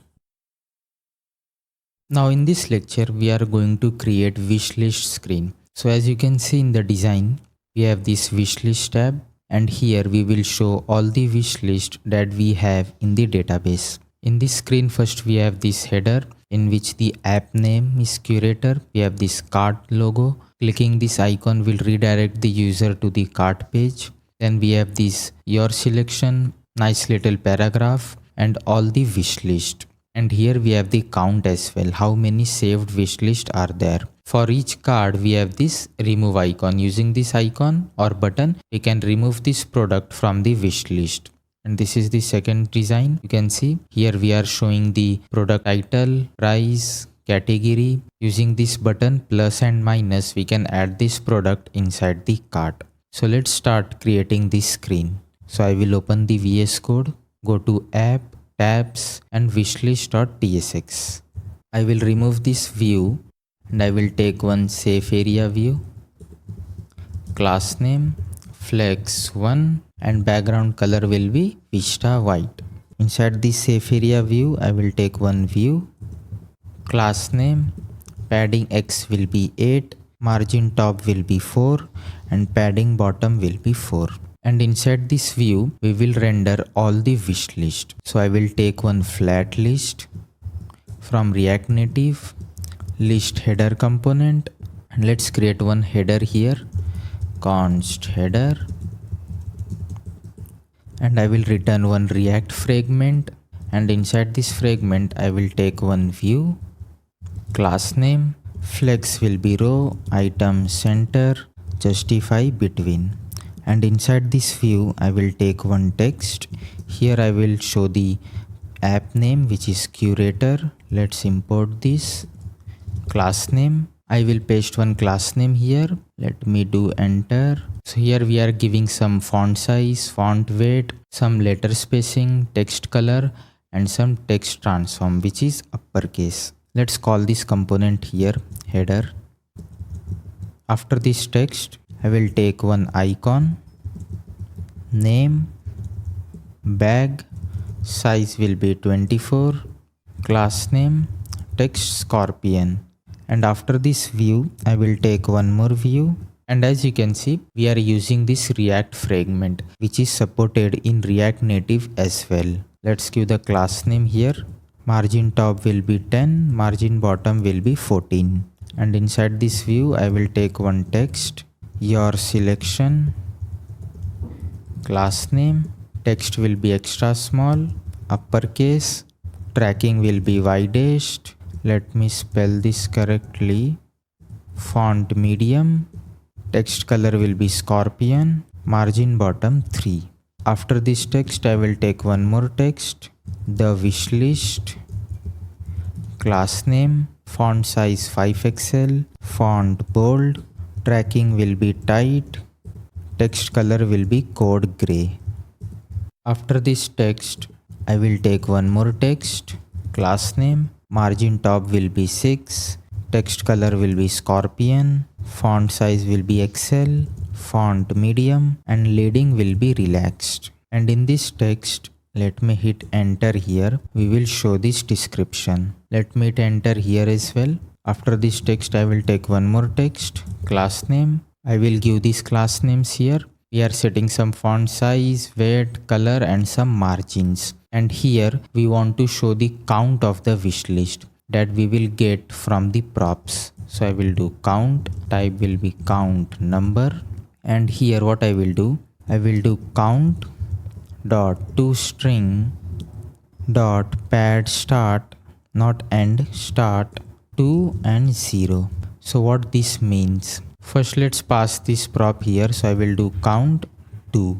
Let's go to wishlist screen. So you can see I have passed only 2, but here we are able to see 0, 2. So this means we are adding this pad start function. What it does, pads the current string with a given string, possibly repeated, so that the resulting string reaches a given length. It will add 0 at the start of the string to reach this length 2. So here if I do, let's say 21, then it will not add 0 because the string length is already 2. Let me pass this 2 here. Now after this text, I will take one more text, saved pieces, class name.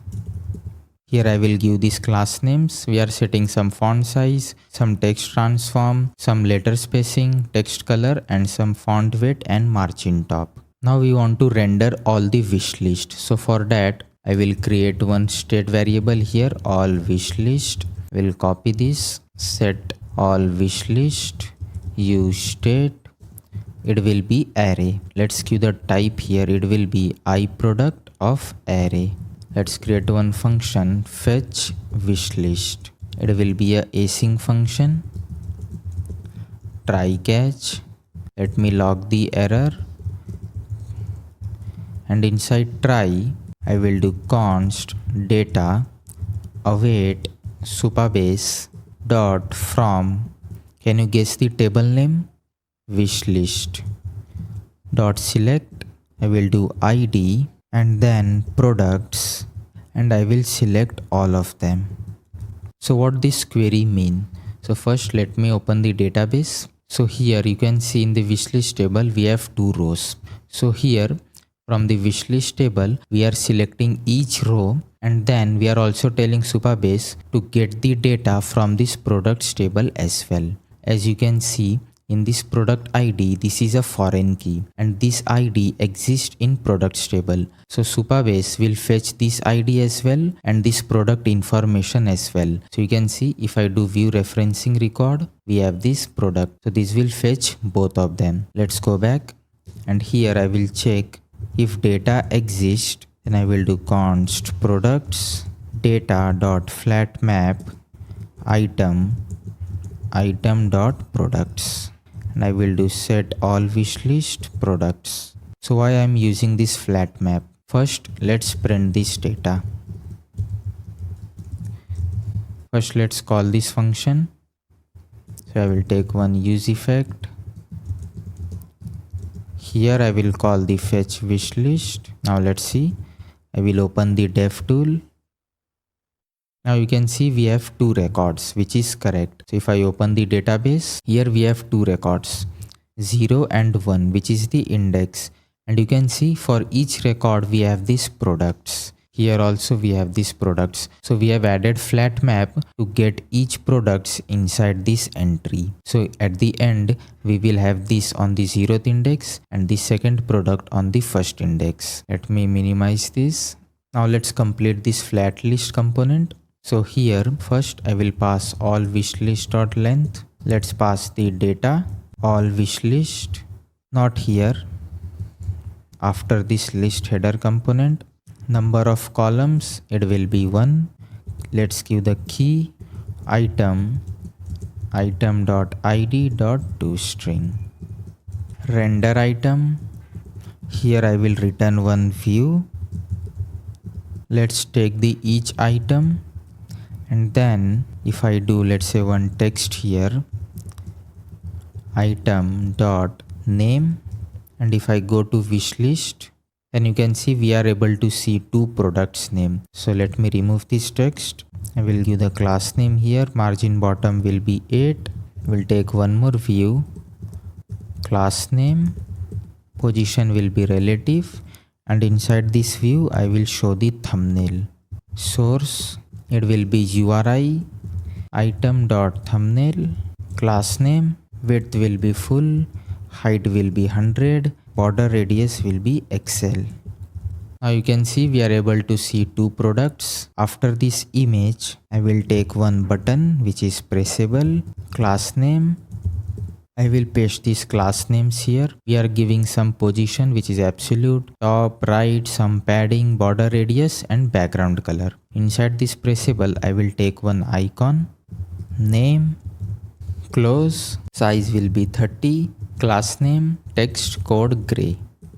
You can see we have this cross icon. So using this button, we will remove this product from the wish list. So as you remember, there are two places to remove this product from the wish list. From here and from the detail page. So if I go here and if I unwish list this, and if I again go to wish list, you can see this screen does not get updated because the reason is we are using use effect, and this only calls the first time when this component is mounted, and this is already mounted. So this use effect does not get triggered. If you add console log here, it will not print. So what is the solution? So instead of use effect, we will use focus effect. So here what I will do use focus effect, and I will use callback, and here empty dependency array. I will call fetch wishlist. Okay, we are getting some error here. Let me undo this. Okay, the arrow function was missing. And inside this, I will call fetch wishlist. And I will remove this use effect. Now you can see it is updated. So this use focus effect calls every time the screen has focus. For example, if I go here and add this product to wish list and go back, then this screen has focus. So this use focus effect will get triggered, and you can see we are able to see the new product that we recently added. Now in this pressable button, I will add on press, and here I will call one function remove from wish list, and I will pass the item.id. Let's create this function. So after fetch wishlist, remove from wishlist, it will be a async function, try catch, and in catch I will log the error, and in try, first we will take the product ID, it will be a type of number, const error, await supabase dot from wishlist dot delete, and which product to delete. So I will add the EQ, product ID, it will be this product ID. We are passing the column name product ID, which is this column, not this column. I will check if there is any error, then I will log it and return. Else if there is no errors, then I will call fetch wishlist. Because after removing it, we need to see the latest data. Now let's try. I will remove this product from wishlist. It got removed and the wishlist is also updated. Let's check in the database. You can see now we have only one record here. Now after this view, I will take one more view. Class name, margin top will be 4, flex row, justify between. And inside this view, I will take one text, class name, uppercase, tracking widest, text color will be scorpion, and font weight bold. And here I will show the category of the product. And if I scroll, we have the category here. After this text, I will take one more button, pressable, text, quick add, and using this button we can add this product inside cart. Let's give the class name here. So here we are setting some text color, font weight, some letter spacing, font size, and text transform uppercase. And here I will add on press, and I will call one function handle add to cart, and I will pass the item here. Let's create this function. So after remove from wishlist, I will do handle add to cart. It will be a async function. Product, it will be iProduct.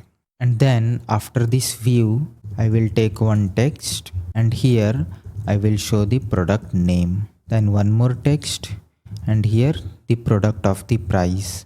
Let's also add the $sign here. Class name, font bold, font size 2XL, margin top 1. Let's also give the class name for price, font medium, text will be large, color will be gunpowder. Let's see. Let's add some more product here. So I will add this to wish list, this as well. Let's go to the wish list tab. Here we have 3 pieces, which is correct. We have total 3 product. We have the name, not name, category, name of the product, price, and we have this quick add. Using this button, later we will add this product inside cart. We have the second product here, then third. And if I do remove, then this product gets removed from the wish list, and then we have the updated list. So finally, we have created this wishlist screen. In this lecture, we are going to build the add to cart functionality. As you can see, in the details screen page, we have this add to cart button. And after clicking this button, this product will add inside our cart. And after that, there will be this quantity button. Using this button, we can increase or decrease the quantity of this product. And then we will able to see these updates in cart screen and wishlist screen as well. As you can see in the wishlist screen, we have this quantity button. If we add this product from the product detail page, let's say for quantity, and if we add this product inside our wish list, and if we go to wishlist screen, then we will able to see this number as well. And from here also we can increase or decrease the quantity, and this will reflect in cart screen and product detail screen as well. So for this, we are going to use the state management library called TheStand. So if you don't know what is TheStand, here I will search TheStand npm, go to this first link. As you can see, it is a small, fast and scalable bare-bones state management solution using simplified Flux principles. As you can see, the weekly downloads, it is a very popular library people use in React and React Native application. So I will copy this command, open VS Code, open the terminal, new terminal, and I will install this TheStand. It is successfully installed. Now we need one more library. So I will search for React Native async storage npm. So what is this library? So this library provides us a persistent key value storage system. Using this library, we can store data on the device locally. Just we do in browser using local storage or session storage. For example, we can store auth token, user preferences, light or dark theme, cart items, app settings, etc. So I will copy this command, go to VS Code, I will paste this command, and then instead of npm I will do npx expo install. We are installing this library using npx expo install. The reason is it will install the compatible version with Expo. I will hit enter. It is successfully installed. Now let's set up the store. So I will open the folder structure, close this terminal, and here I will create new folder, store, new file, use product store.ts. I will create one more file, product store.types.d.ts. Here we will create all the types for our store. First let's create the cart type, export type iCart, product iProduct, and quantity number. Then I will create one more type, export type iProduct store. Here first we will have cart. It will be an array of iCart. Then add to cart. It will take the parameter as product, which will be a type of iCart. Let me correct this. Return type will be void. Then remove from cart.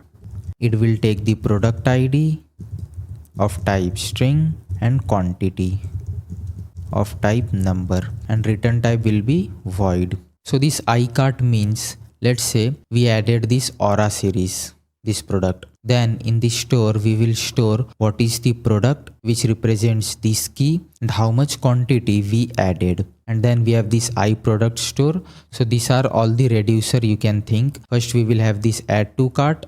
Using this we can add the product to our store, and we can also remove the product from our store. And using this cart we will fetch all the products that is available inside our cart. I will close this file. Const use product store create. Let me import this. Import create from the stand. Let's give the type here, which will be iProduct store, and here I will call one function persist. Let me also import this. Import persist, and I will also import create JSON storage from the stand /middleware. And here I will do persist. I will return one object here, and in this parameter we will get the set and get. Cart, it will be array, and after this braces or parentheses I will take one object name. It will be product storage, and storage, it will be create JSON storage. I will return async storage. Let me import this async storage. Import async storage from React Native async storage. After this cart I will take add to cart, cart item. Then I will take remove from cart. Here I will take the product ID and quantity. Now let's export this. Export default, use product store. So what we are doing here, first we are creating the product store and we are using this persist. So all the states inside this product store will persist even we close the app. And the second parameter of this persist, here we are giving the name. You can assume this as a key for the local storage. And then inside this storage, we are passing this create JSON storage to parse this data quickly in JSON. And we are passing this async storage to store all this data in the device locally. And then we have this cart, add to cart, remove from cart. Here we will store all the products inside our cart. Using this add to cart, we will add the product to cart. Using this remove from cart, we will remove the product. So let's write the definition for this. I will do const product and quantity. By default, I will keep it as 1 cart item. Const existing cart.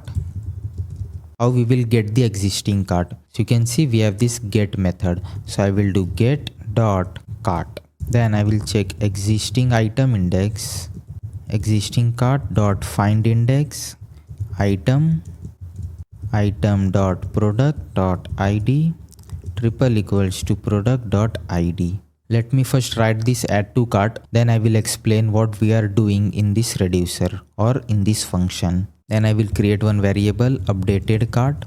I will check if existing item index is greater than equals to 0. Updated cart equals to existing cart dot map item index triple equals to existing item index. Then I will take one object, spread the item quantity. It will be item dot quantity plus quantity else item, and here I will do else updated cart existing cart product quantity, and then I will set this updated cart inside the store cart updated cart. So let's see what we are doing here. So whenever we call this function add to cart, we will pass the cart item, which is this product. It is kind of a object where we will have two key, product and quantity, like which product you want to add inside the cart and how much quantity. After that, first we will get the existing cart item using this get function dot cart. Then we will find the existing item index. So using this find index, we will map through the existing cart and we will check if this item.product.id matches this product ID. That means this product is already added inside the cart. So we will first create one updated cart variable and check if existing item index is greater than equals to 0. That means this product is already added inside the cart. Then we need to increase the quantity. This is not a new product inside the cart. So how we will increase the quantity? So again we will map through the existing cart and then we will check which product does this match, and then we will compare the index. So we have this existing item index. If it matches inside this existing cart, then we will just update the quantity. As you can see, we have spread this current item and we will update the quantity. Else we will just return this item. If existing item is -1, which will this find index will return if this product does not exist, then we will do updated cart. We will spread all the existing cart item and we will add new object with product and quantity that we will get from this cart item. And finally we will update the store. So you can see we have this cart. Here we will update this updated cart. Now let's write this remove from cart. It will be also very similar. So I will copy this existing cart, then this existing item index, and first I will check if existing item index is -1, then I will do return, and here I will do product ID. After this I will do const updated cart existing cart dot map. Here we will get the item. I will check if item dot product dot id triple equals to product id, then I will do return item quantity item dot quantity minus quantity, and here I will return the item. And after that I will do dot filter item dot quantity greater than 0, and then I will do set cart updated cart. Not sure why we are getting this error, but if I cut this and paste it again, the error is gone. So let's see what we are doing inside remove from cart. So when we will call this remove from cart, we will pass the product ID, which product do you want to remove and how much quantity. By default, if user does not pass this quantity, we will pass by default 1. Then we will get the existing cart item and then we will find the index of this product. So using find index, we will find the index of this product. If the product does not exist, then we will simply return. That means we don't have this product inside our cart, so we can't remove that. After that, we will do updated cart. We will map through the existing cart and find the product. So if item.product.id matches with this product ID, we will reduce the quantity. For example, here if user has passed 2 and this product has 3 items inside the cart, then we will do 3 minus 2, which is 1. So the quantity will become 1. Let's say user has passed 3. So I will do item.quantity, which is 3. 3 minus 3 is 0. Then this product has the quantity 0. Then we will filter this. We will get each item and we will only return that item which has the quantity greater than 0. So all the product which has quantity 0 will be discarded. After that, finally we will update the store with this updated cart.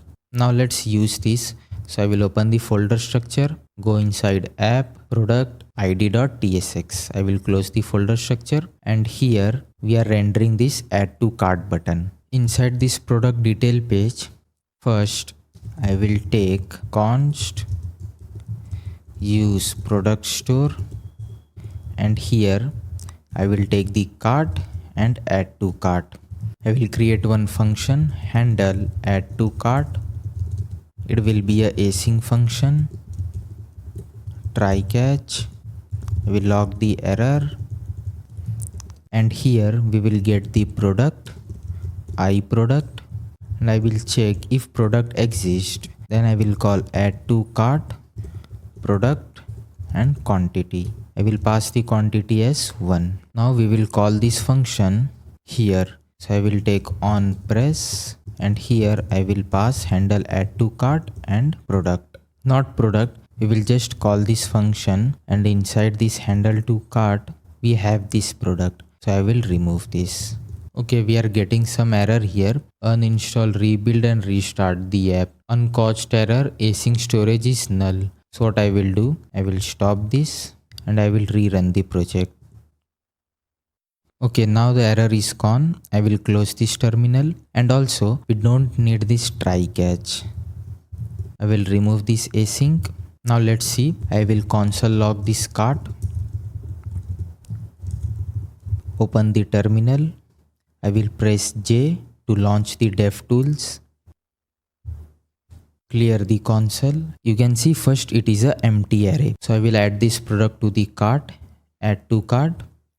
Inside this cart we have this one product. Now you can see the structure. For each product we have one object. The first key is product, like which product, and then we have this quantity. And here we have all the product details, category, description, all the metadata of the product. Now if I click this add to cart again, then still it is 1, but the quantity is increased to 2. So if I keep clicking this and check the quantity, now it is 8. So it is not adding new product each time we click this add to cart button. It is just increasing this quantity. I will minimize this. But now we need to also update the UI. So if I go inside the design here, so after adding this to cart, we need to show this button, this quantity button. So let's create this button. So I will open the folder structure. Inside components, I will create new file, quantity button .tsx rnfe, and this component will accept two props. First one is class name for design purpose, and second is product. Let's give the type class name. It will be string. Product, it will be iProduct. I will remove this text. Class name, I will use CLSX here. CLSX. Okay, the autocomplete is not working. I will import this manually, and here I will give the class name flex row, background color secondary, item center, rounded, self start, and then I will pass this class name. So using this CLSX, we can override this CSS or Tailwind CSS. Inside this view, I will take one button, pressable, class name, padding Y will be 3, padding X will be 6. Text, first it will be minus button. Using this we can decrease the quantity. Class name, font size will be 24 pixel. Let's import this text. And you can see I am using brackets here. Tailwind does not have class for this font size 24 pixel. So using this bracket we can provide dynamic classes. Then I will take one more text, and here we will show the quantity of the product. For now I will put 5. Class name, font medium, font size will be XL. Let's copy this pressable, and then it will be plus to increase the quantity. Let's create two functions. First one is handle remove from cart. Let's take the function from the store as well. So first I will take add to cart, then remove from cart, use product store, and I will also take the cart. Inside handle remove from cart, I will call this remove from cart. I will pass the product ID, which will be this product.id, and I will pass the quantity as 1. Handle add to cart. Here I will call this add to cart. I will pass the product and quantity as 1. and then I will create the variable for the quantity of this product. So const product quantity cart dot find item dot product dot id triple equals to product dot id, and after that I will access the quantity. So let's use these functions and variable here. So first I will call this on press, and here I will call handle remove from cart, and instead of 5 I will do product quantity, and here also on press, here I will call handle add to cart, and this class name can be optional as well. While calling this component, some component can pass this class name or some component cannot, like it will not be a required prop. Here we are getting this warning using exported name CLSX has identifier for default import. So I will add the curly braces here. Now what we are doing in this quantity button. So while calling this quantity button, we will first pass the product, like which product we need to add inside the cart. Then first we will access the add to cart and remove from cart from the store, and here we have this pressable button to remove from the cart, and we are calling this handle remove from cart, and we are passing the product ID and how much quantity we need to remove. Then we have this handle add to cart. Here we are just simply calling this add to cart and passing the product that we are getting from this prop. We have this product quantity. First we are retrieving all the cart from the store, and then we are finding the product. So you can see we are comparing the ID, and as soon as we find the product, we just accessing the quantity, like how much quantity this product has. Now let's call this component. So here first let me remove this console log, and then after this view I will check cart.sum item dot product dot id triple equals to number of id and product. If it exists, then I will call this quantity button component, else I will call this pressable. Let me cut this and paste it here, and then inside this quantity button, first I will pass the product, and I will also pass the class name. Width will be full, margin top 8, justify will be between. Now let me go inside this product, and if I scroll, you can see now we are able to see the quantity button. Previously we added this product 8 times. Now if I decrease this quantity, now it is 1, and if I click again, then we are able to see this add to cart button. So the logic here is we are getting all the product from the cart, and we are using this sum function, and we are comparing the product ID with this ID, and we are getting this ID from this use local search params, and it is a string. So that's why we are casting this as number, because this ID is a number type. And if product exists, then we are calling this quantity button, else if this product does not exist inside the cart, then we are showing this pressable button, and using this button we can add this product first time inside the cart. So if I click add to cart, now this product available inside our cart. So this logic becomes true, and we are showing this quantity button. So let's do the same thing in the wishlist screen as well. But before that, let me add some more product here. So I will add this one, add to cart, increase the quantity. Let me go back, go to wishlist. Here we have 2 items. So I will go to wishlist, and first I will take cart and add to cart. Use product store, and I will create one function, handle add to cart. It will accept the parameter as product of type iProduct, and here I will call this add to cart and pass the product and quantity as 1. Okay, we are getting this error, cannot redeclare blocked scope variable. Okay, we already have this function. Let me cut this, and here I will paste it. Let me remove this async here, and now after this text I will do cart.sum. So we will write the same logic that we did in detail screen. So I will take the cart item dot product dot id triple equals to item.id. If it exists, then can you guess what we will show? We will show the quantity button. Else we will show this pressable button. So let me cut this and paste it here. Now let's pass the prop here. Product, it will be item. Class name, justify between. Now let's go inside wishlist screen, and you can see we have already added this product inside cart. That's why we are able to see this quantity button instead of quick add.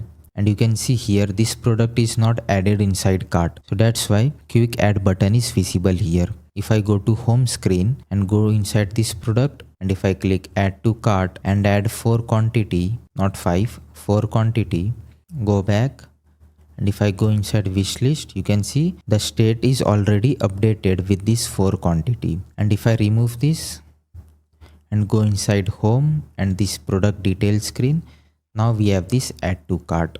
Let's go back, and from this wish list I will add this to the cart. Let's go to home. Inside this screen I will add this to wish list, and then I will go to wishlist screen and I will also add this product inside wishlist. So it is working perfectly fine. If I close this app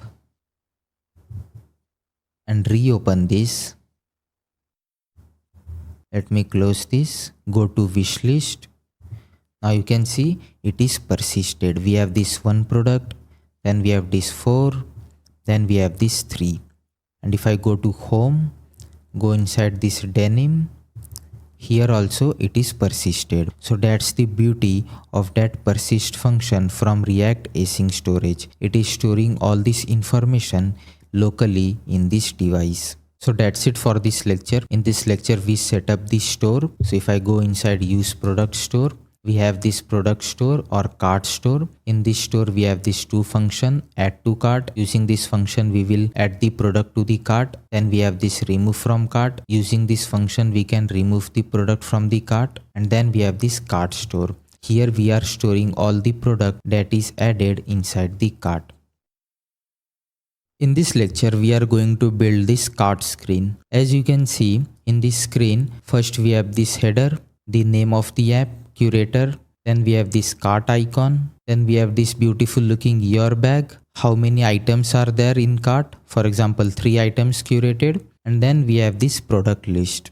From here we can increase the quantity or decrease the quantity, or we can directly remove this product from the cart. And then if we scroll the screen, we have this order summary card. Here we are showing the subtotal, then we have the estimated shipping which is free, then we have the taxes on the subtotal, and finally we are showing this total which is $7,167.96. And here in the footer we have this proceed to checkout button, and then we have this 2 text for secure encrypted payment. So let's build this cart screen. So I will open VS Code and I am on the cart.tsx. You can find this component inside tabs inside cart.tsx. I will remove this view. I will take one scroll view. Class name, background color will be Vista white. Content container style. Using this prop we can apply class on the scroll view. So I will apply padding horizontal 20 and padding bottom which is 30. Inside the scroll view I will take one view, class name, flex row, item center, justify between. Inside this view I will take one text, class name. First let's import this text component. So I will import this from React Native, font bold, tracking tighter, text for Excel, and here I will write the app name curator. Then let's take the cart icon, name, it will be bag, size 24, class name, text color will be cobalt. I will close this component. Then after this view, first let me save this component and go to cart page. You can see the heading, the app name curator, and this bag icon. Now after this view I will take one more view, class name, margin top will be 10, text your bag, class name, text 5XL, font bold, tracking tighter. margin bottom 2, margin left 2, and here I will add this minus sign. So this will be minus 8 pixel. Then I will take one more text, class name, text color will be scorpion, uppercase, tracking will be wide dashed, text small, font medium, and here I will write 3 items curated. Later we will replace this hard-coded value with how many product available in our cart. Now let's take the cart here. So I will import use product store, const cart, and I will also take remove from cart equals to. Now you can see how easy it is. We have created this product store, and anywhere we needed this product store, we can simply use this hook and we can access cart, remove from cart, add to cart, etc. And then I will wrap this inside a safe area view. Import from components, and I will cut this and paste it here. And then after this view, I will do cart.map, and I will return one view. Let's take the product and quantity, and here I will give the key product.id, and inside this view I will take one image from React Native, source, URI, product.thumbnail, class name, width will be 49%, height will be 70, rounded 2XL. Let's give the class name for this view, margin top, it will be 12, flex row, gap 8. And as you can see, I am using map here. So here it is a homework for you to replace this map with a flat list component. Now after this image, I will take one more view, class name, flex 1, gap 2, text. Here we will show the name of the product. Then I will show the price. Let's give the class name here, font bold, text XL, class name, font bold, text large. And after this text, I will take the quantity button. Let's pass the product here. And if I hit save, you can see we have this quantity button and all the states are updated. For example, we have this 1 quantity, for this product we have 3, for this 4, and for this we have 3. All this product we added from the wish list or from the detail page. And from here I can modify this. For example, if I remove this, or I can decrease the quantity for this product, or I can increase it as well. Now after this quantity button, I will take one button, pressable, class name, flex row, item center, gap 1, margin top 4. And inside this pressable, I will take one icon, name will be trash, size 24, class name text scorpion, and here I will call one function on press, handle remove, and I will pass the product and quantity. Let's create this function here, handle remove. Let's take the product of type iProduct, quantity of type number, and here I will call the remove from cart function and pass the product ID, which is product.id, and quantity. Now you can see we have this trash button, and if I click this, the product will be removed or deleted from the cart. Let's continue creating this screen. After this view, I will take one more view, and now we are creating the order summary. Class name, background will be white, from all side padding will be 10, which is 40 pixel, rounded XL, margin top 10, gap will be 15. Inside this view I will take one more view, class name, gap will be 6, and here I will write the order summary. Class name, font size 3XL, font bold, tracking will be light, not light, tight, margin bottom 4. And if I scroll here, you can see we have this order summary card. Now after this text, I will take one more view, class name, flex row, justify between, item center. text. Here we will show the subtotal. Class name, text scorpion, font size will be large. Let's create the subtotal and total variable here. Const subtotal.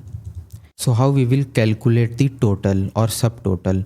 So we will loop through this cart using reduce function, and here I will take the accumulator and item, and I will return accumulator plus item dot product dot price multiply by item dot quantity, and the starting value will be 0.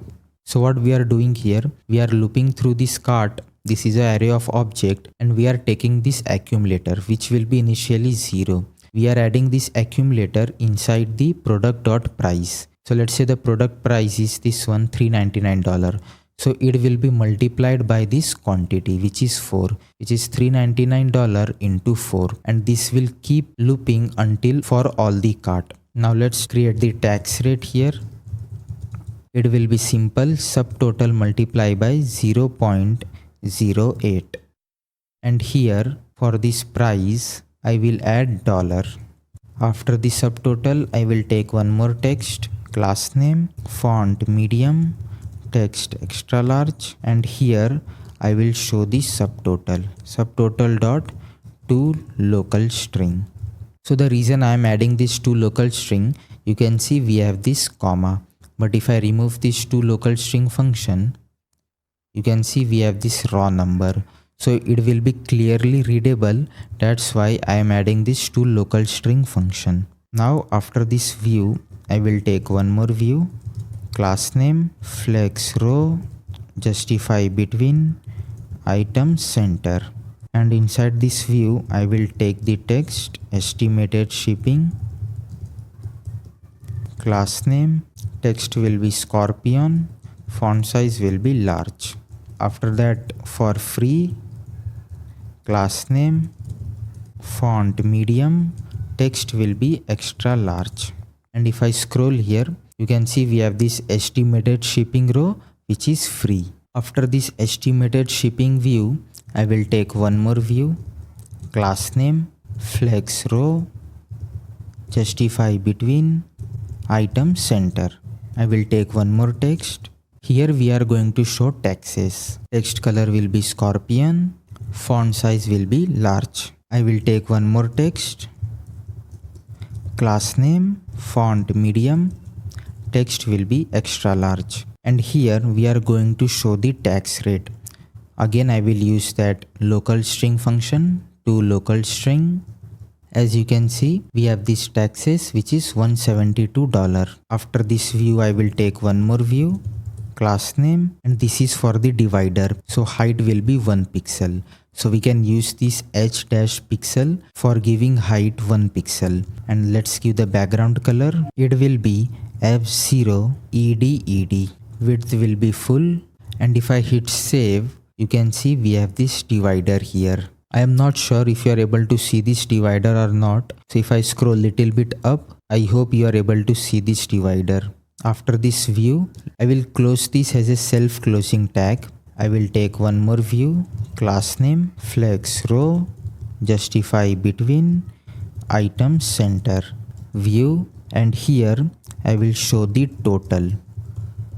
Class name, text will be 2XL, font will be bold, not black, bold. I will take one more text, class name, uppercase, text will be small, color will be scorpion, and here I will show the tax label which will be in USD.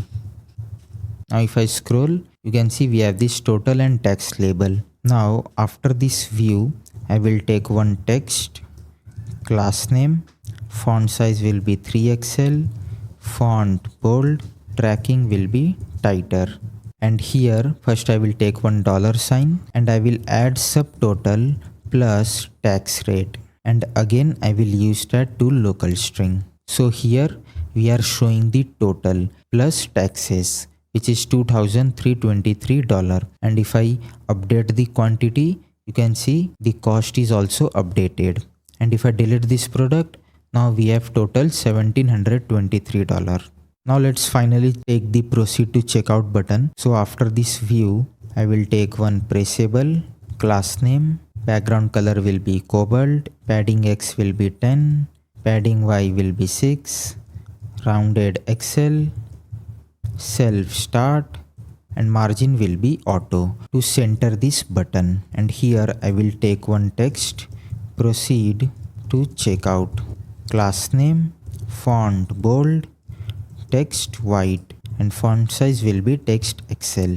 And if I scroll, you can see we have this beautiful looking checkout button. Now after this button, finally we will take one more view, class name, gap will be 4, items will be center, and here we will show that secure encrypted payment. View, class name, flex row, item center, gap will be 3.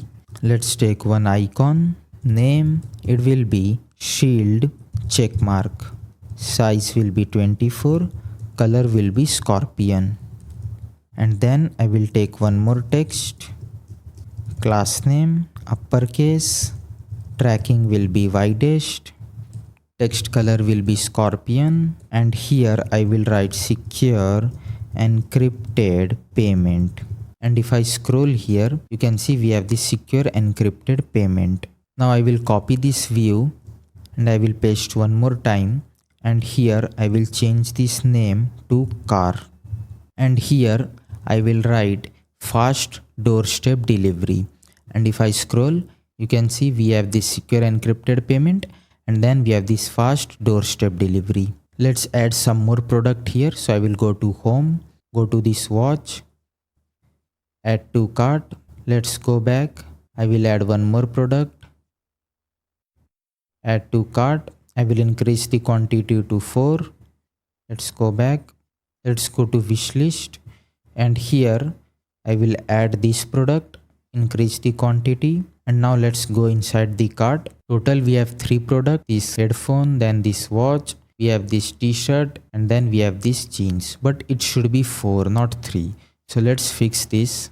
Here I will write cart dot length.